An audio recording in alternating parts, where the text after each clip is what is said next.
Sir sir आ जाओ हट जाओ आगे सेट हो आगे set sir sir sir sir sir sir sir इधर दिल्ली में जितने भी बच्चे हैं उन सब बच्चों को मैं अपना बच्चा मानता हूँ। जितने भी दिल्ली के लोगों के बच्चे हैं, गरीबों के बच्चे हैं, अमीरों के बच्चे हैं, मिडिल क्लास के बच्चे हैं, उन सबको मैं अपना बच्चा मानता हूँ। और मैं चाहता हूँ कि सभी दिल्ली के सभी बच्चों को अच्छी से अच्छी शिक्षा मिलनी चाहिए। चाहे गरीब का बच्चा हो चाहे अमीर का बच्चा हो, सबको अच्छी से अच्छी शिक्षा मिलनी चाहिए। कई लोग ऐसे हैं जिनको भगवान ने साधन दिए हैं, वो अपने बच्चों को विदेशों में पढ़ाई करने भेजते हैं। हम चाहते हैं कि हमारे गरीबों के, मिडिल क्लास के बच्चों को भी विदेशों जैसी अच्छी से अच्छी शिक्षा मिले। अब सब बच्चे तो विदेश जा नहीं सकते, तो हमने दिल्ली में स्कूल अच्छे कर दिए। अब हम अपने सरकारी स्कूलों के टीचर्स को विदेशों में ट्रेनिंग के लिए भेज रहे हैं। वो वहाँ पे दुनिया की बेस्ट ट्रेनिंग लेके आएंगे। हम उन्हें फिनलैंड भेज रहे हैं। फिनलैंड दुनिया का वो देश माना जाता है जहाँ दुनिया में सबसे अच्छी शिक्षा फिनलैंड में दी जाती है। तो हम दिल्ली के सरकारी स्कूलों के टीचर्स को फिनलैंड भेज रहे हैं, वहाँ से वो ट्रेनिंग लेके आएँ और हमारे सरकारी स्कूलों में हमारे बच्चों को शिक्षा दें। अभी तक 1000 से ज़्यादा टीचर्स की और प्रिंसिपल्स की हम विदेशों में ट्रेनिंग करा चुके हैं। अब लगभग 30 के करीब ऐसे टीचर्स या प्रिंसिपल्स को फिनलैंड भेजना था हमें। एलजी साहब ने ऑर्डर कर दिया कि ये फिनलैंड नहीं जाएंगे और देखो अगर इनको इंडिया में ही कहीं ट्रेनिंग करा दो।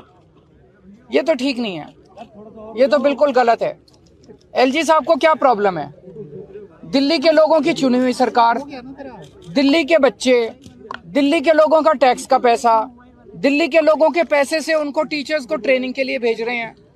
एलजी साहब क्यों रोक रहे हैं? एलजी साहब रोकने वाले कौन होते हैं? एलजी साहब क्यों रोक रहे हैं टीचर्स की ट्रेनिंग को? मुझे बहुत ज्यादा दुख हुआ इस बात से कि एलजी साहब दिल्ली के लोगों की बच्चों को अच्छी शिक्षा नहीं दिलवाना चाहते।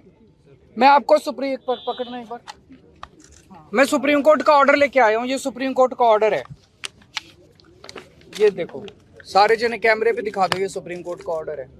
इस ऑर्डर में लिखा है, सुप्रीम कोर्ट ने 4 जुलाई 2018 को बोला था, lieutenant governor of Delhi has not been interested with any independent decision making power.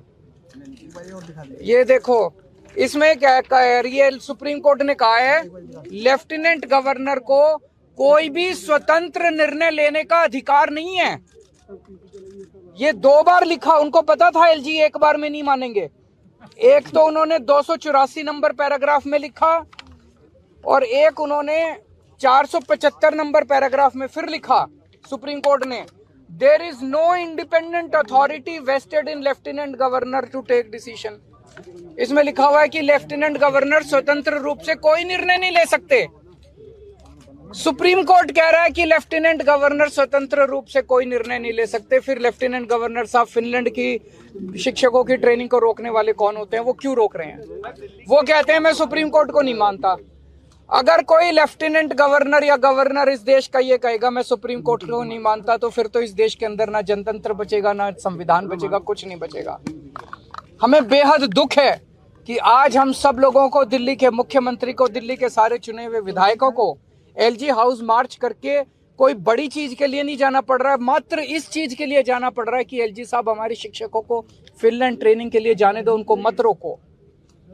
अगर दिल्ली का चुनाव हुआ, दिल्ली के 2 करोड़ लोगों ने वोट डाल के अपने मुख्यमंत्री को चुना, 70 में से 62 सीट दी, वो मुख्यमंत्री अगर अपने शिक्षकों को फिनलैंड ट्रेनिंग नहीं भेज सकता, तो फिर क्या फायदा है ऐसे चुनाव का और क्या फायदा है जनतंत्र का?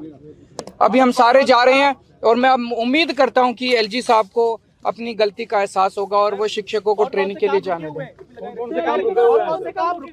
बहुत सारे काम इन दिनों में एलजी साहब ने, जैसे मैंने अभी आपको दिखाया, एलजी साहब ने दिल्ली में योगा क्लासेस रोक दी।